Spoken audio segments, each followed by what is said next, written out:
Canon RF2870 f2.8 STM czy może Canon RF24-105 f4L. Na pierwszy rzut oka bardzo podobne obiektywy, a w internecie często pojawiają się pytania, który z nich wybrać i w dzisiejszym odcinku postaram się na to pytanie odpowiedzieć. Wszystkie zdjęcia, jakie widzisz w dzisiejszym odcinku na ekranie, to pliki JPG z aparatu Canon R6 Mark II. Jeżeli chciałbyś pobrać pliki RAW, to wystarczy dołączyć do grona patronów tego kanału w serwisie Patronite. To m.in. dzięki wsparciu pierwszych patronów zakupiłem ten obiektyw, aby móc go dla Was przetestować. A ja nazywam się Hubert Multana i witam Cię na moim kanale, gdzie opowiadam o sprzęcie do filmowania i fotografii. Zanim jednak zaczniemy, krótki disclaimer. Obiektyw Canon RF2870 f2.8 STM zakupiłem za swoje własne środki na potrzeby nagrania tej recenzji i jest to egzemplarz w wersji produkcyjnej. Natomiast obiektyw Canon RF24-105 f4L wypożyczył mi na testy sklep Fotoforma, abym mógł dla Was przeprowadzić to porównanie. W ramach mojej długofalowej współpracy ze sklepem Fotoforma chciałbym przedstawić Wam usługę Fotoforma Care.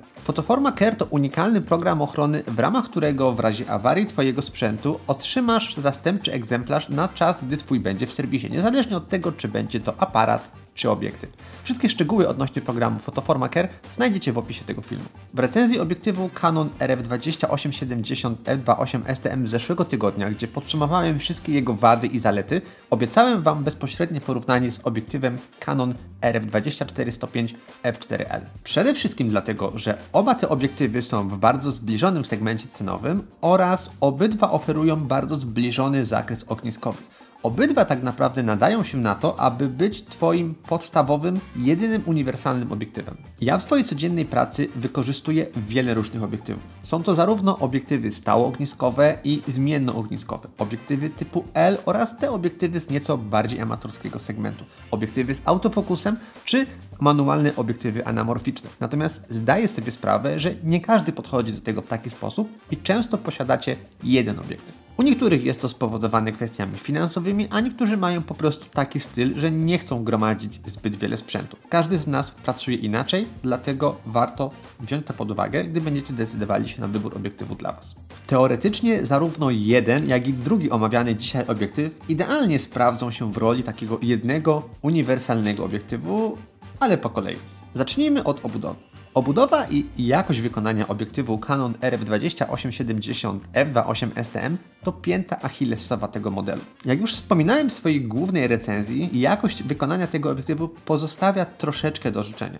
Już na pierwszy rzut oka widać, że ten obiektyw jest przedstawicielem bardziej amatorskiego segmentu i nie różni się zbytnio jakością wykonania od obiektywu 24-105 f4.7.1, czyli popularnego kita. Obiektyw Canon 24-105 f4L jest wykonany natomiast bardzo dobrze. Jest to przedstawiciel serii L Canona, czyli tej serii Luxury profesjonalnej. I to widać od razu. Jakość wykonania tego obiektywu jest zauważalnie lepsza. Obiektyw jest przede wszystkim uszczelniony, co przekłada się na jego zwiększoną odporność na trudne warunki atmosferyczne. Na obudowie znajdziemy także dedykowany pierścień do ustawiania ostrości manualnie, czego w obiektywie 2870 f2.8 STM nie znajdziemy. Jest także zdecydowanie lepiej wyposażony na start, bowiem w opakowaniu znajdziemy nie tylko obiektyw, ale także dedykowaną osłonę przeciwsłoneczną oraz oryginalny woreczek Canona na czas transportu. Natomiast w zestawie z RF2870 f2.8 STM otrzymujemy obudowę, która wymaga włączenia, zanim rozpoczniemy pracę z tym obiektywem.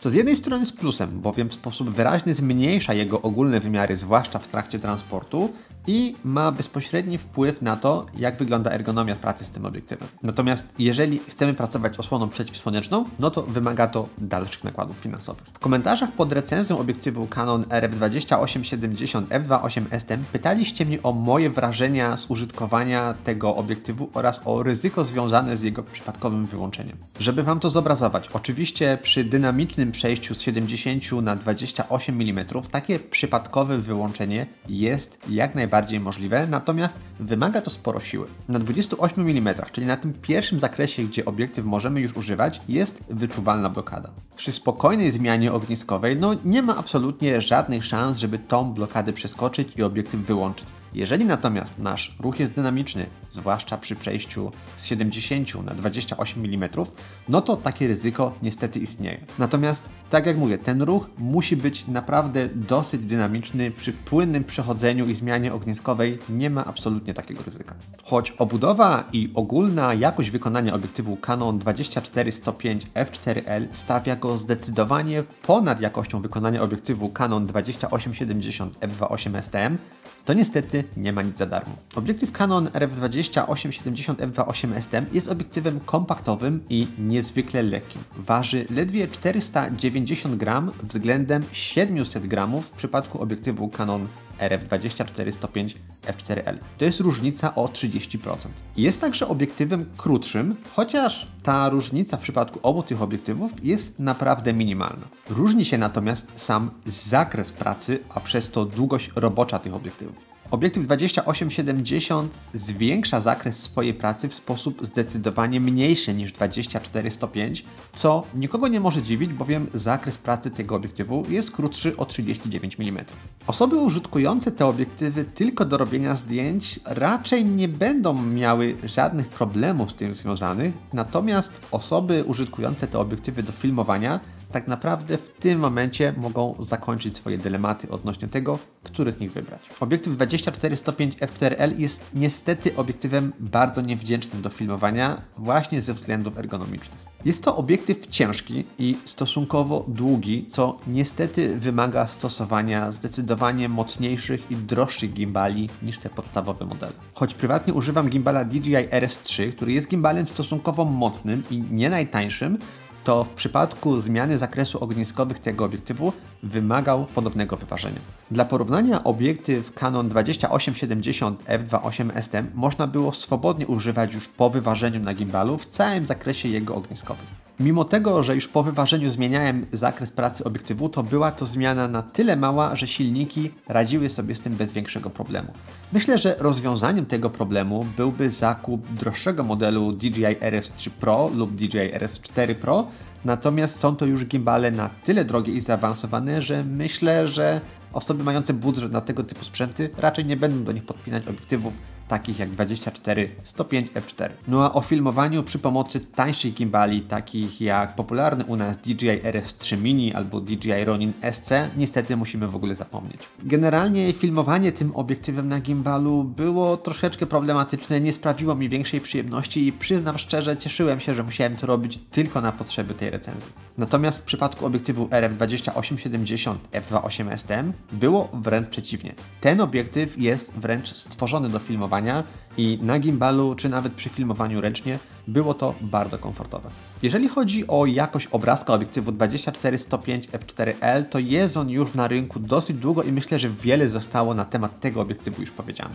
Na pewno nie jest to najostrzejszy obiektyw na rynku, zwłaszcza chodzi tutaj o te ogniskowe do 30-35 mm, gdzie ta ostrość nie jest taka jak na dalszych zakresach. O ile środek kadru, powiedzmy, że jeszcze się trzyma, to boki są już wyraźnie mydlane. Według mnie w tym zestawieniu obiektyw 28-70 f2.8 STM jest obiektywem zdecydowanie bardziej przewidywalnym i zdecydowanie równiejszym w całym zakresie ogniskowych, gdzie możemy liczyć na lepszą ostrość. Muszę jednak dodać, że w ostatnich latach stałoogniskowe, a także zmiennoogniskowe obiektywy do bezlusterkowców biją rekordy, jeżeli chodzi o osiągi w przypadku ostrości i jeszcze 2-3 lata temu te wyniki obiektywu 24-105 f4L byłyby naprawdę na przyzwoitym poziomie. Ogólnie muszę powiedzieć, że obrazek z obu tych obiektywów jest naprawdę przyjemny dla oka, natomiast jest on odzwierciedleniem ceny, jaką musimy zapłacić za oba te obiektywy. Na pewno nie jest to topowa jakość obrazu, do jakiej przyzwyczajeni jesteśmy w przypadku obiektywów serii L Canona z tej najdroższej półki cenowej. Kolejną kwestią jest światło. W przypadku tych krótszych ogniskowych, zwłaszcza do 35, nawet do 40 mm, to światło f4 boli nas zdecydowanie bardziej niż w przypadku dłuższych zakresów. W przypadku krótszych ogniskowych w sposób naturalny ciężej o dobrą separację trwa od obiektu, a światło 4 tutaj niestety nie pomaga. Przewaga światła 2.8 jest więc tutaj widoczna gołym okiem, zwłaszcza w przypadku tych ogniskowych do 35 mm. Im dłuższych ogniskowych będziemy używać, tym ta różnica będzie w sposób naturalny bardziej się zacierać, a w przypadku ogniskowych 85 czy 105 mm przewaga obiektywu 24-105 będzie zdecydowana, bowiem te ogniskowe po prostu nie są dostępne w krótszym zakresie. Oczywiście względy estetyczne w separacji trwa od obiektu to jedno, natomiast jeszcze chodzi po prostu o światło. mając obiektyw ze światłem f2.8, jeżeli potrzebujemy tej ostrości odrobinę więcej, obiektyw zawsze możemy przymknąć, czy to do f4, f5.6, f8. Jeżeli mamy obiektyw ze światłem 4, no to niżej już nie zejdziemy. Możemy to najwyżej przymykać, no ale tego światła zaczyna nam wtedy brakować jeszcze bardziej. Także w ogólnym zestawieniu, jeżeli mamy dwa obiektywy, no to zawsze lepiej mieć dostępny ten z jaśniejszym światłem. I w tym miejscu muszę Wam przyznać, że ja prywatnie nigdy nie byłem wielkim fanem obiektywów typu 24-105 ze światłem 4. Jakby nie patrzeć, zawsze kojarzyły mi się one z maksymalnymi kompromisami. Średnia cena, ale średnia jakość i średnie światło. W niczym one nie były szczególnie dobre, natomiast generalnie w każdej dziedzinie były co najmniej przyzwoite. To taki do bólu bezpieczny wybór, który w stosunkowo niedużej cenie gwarantuje nam bezpieczny, w miarę przyzwoity, dobry rezultat. I ja niestety nie jestem w stanie dopasować tego obiektywu do żadnej konkretnej grupy docelowej dla takiego szkła. Bo gdy myślę sobie o osobach początkujących, dla których będzie to pierwszy, a być może jedyny obiektyw, jaki podepną do swojego bezlusterkowca, to z jednej strony otrzymają oni bardzo przyzwoite zdjęcia za stosunkowo niewygórowaną cenę. Natomiast będzie mi ich troszeczkę szkoda, że nie wykorzystają oni pełni potencjału aparatów bezlusterkowych czy wcześniej lustrzanek, gdy podepniemy do nich naprawdę jasny skład, czy to ze światłem 2.8, czy może nawet tych jaśniejszych 1.8, 1.4, 1.2. No bo nie ma co ukrywać, tak naprawdę z takimi jaśniejszymi obiektywami, no to bezlusterkowce pokazują pełnię swoich możliwości, jeżeli chodzi o separację tła od obiektu czy piękny bokeh. Z drugiej strony mamy profesjonalistów, którzy często posiadają w swoim plecaku kilka różnych obiektywów i wręcz czasami ich to przytłacza, gdy na przykład chcą wyjść na krótki spacer z rodziną i zabrać po prostu coś uniwersalnego. Teoretycznie wydaje się, że taki obiektyw o szerszym zakresie ogniskowych jest dobrym wyborem. Natomiast jakby nie patrzeć, jest to obiektyw ważący 700 gramów. Mi osobiście 700 gramów przypięty do aparatu nie kojarzy się za bardzo z niczym przyjemnym w kontekście spacerowania. Najłatwiejszą sprawę mają oczywiście osoby filmujące, czy też będące fotografami hybrydowymi, no bo w ich przypadku obiektyw 28-70 f2.8 STM będzie po prostu obiektywem lepszym, niezależnie od okoliczności. Może ma krótszy zakres, ale ma zdecydowanie lepsze światło i zdecydowanie lepszą ergonomię do filmowania. Komu więc polecić obiektyw 24-105 f4L? Nie wiem.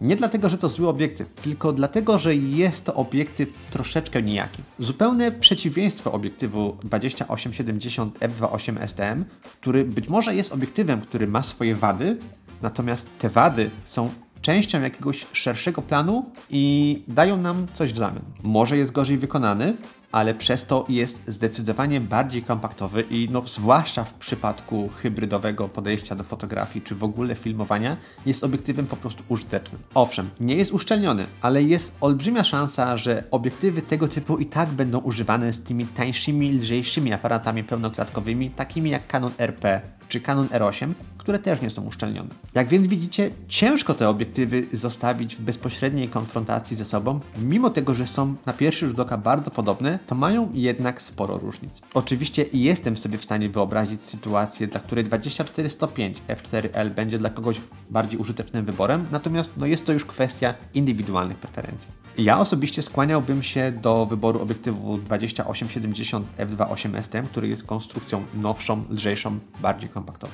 Lista zalet tego obiektywu jest zdecydowanie dłuższa, gdzie tak naprawdę jego jedyną wadą jest jakość wykonania. Natomiast umówmy się, o ile nie planujesz wbijać nim gwoździ, to ten obiektyw przeżyje bycie użytkowanym, natomiast jeżeli nie potrafisz dbać o sprzęt, to jest duża szansa, że ten lepiej wykonany 24-105 f4L i tak się podda. Sytuacja komplikuje się jednak, gdy weźmiemy pod uwagę rynek obiektywów używanych, a nie nowych. RF2870 f2.8 STM jest obiektywem nowym i rynek używek tak naprawdę w tym momencie jeszcze nie istnieje. 24-105 f4L jest natomiast na rynku już kilka lat i tych egzemplarzy na rynku wtórnym pojawia się całkiem sporo, a jego cena transakcyjna w tym momencie oscyluje w okolicy 3-3,5 tysiąca złotych. Z jednej strony mamy tutaj naprawdę bardzo duży spadek wartości względem egzemplarzy nowych, co może nie napawać zbytnim optymizmem, jeżeli chodzi o zakup tego obiektywu w sklepie. Z drugiej strony, nie ma co ukrywać, jeżeli już ktoś zdecyduje się na używkę, no to jest to zakup zdecydowanie bardziej korzystny cenowo niż zakup obiektywu 28-70 f2.8 STM, który po prostu musimy zakupić w sklepie, bo używek jeszcze nie ma. Tylko że wiecie, rynek używek to rynek używek. Nie każdy jest jego wielbicielem. Są osoby decydujące się tylko na sprzęt nowy, są osoby kupujące tylko sprzęt używany i myślę, że żadna z tych grup, jeżeli użyje swoich argumentów, to nie przekona drugiej strony do zmiany swojego podejścia. I w ten oto sposób naturalnie znalazłem chyba grupę docelową dla obiektywu Canon 24-105 f4L. Przede wszystkim poleciłbym go osobom, które nie mają więcej do wydania niż budżet, jaki mogą wydać na używkę. Przy czym umówmy się, polecanie komuś czegoś tylko i wyłącznie dlatego, że mieści się w budżecie jest takie, nie do końca mnie przekonuje. Ale mam świadomość, że dla niektórych jest to kryterium nie do przejścia i muszę wziąć je pod uwagę. Podsumowując, RF24-105 f4L nie jest obiektywem złym. RF2870 f2.8 STM nie jest obiektywem bez wad, ale te wady przeradzają się w zalety gdzie indziej. W przypadku RF24-105 f4L te wady nie za bardzo są rekompensowane. Gdybym miał wybrać jeden z nich, to na pewno wybrałbym nowszą, bardziej kompaktową wersję RF2870 f2.8 STM. Natomiast jestem zaskoczony, bo wydawało mi się, że te obiektywy są do siebie podobne, a różni je więcej niż początkowo mi się wydawało.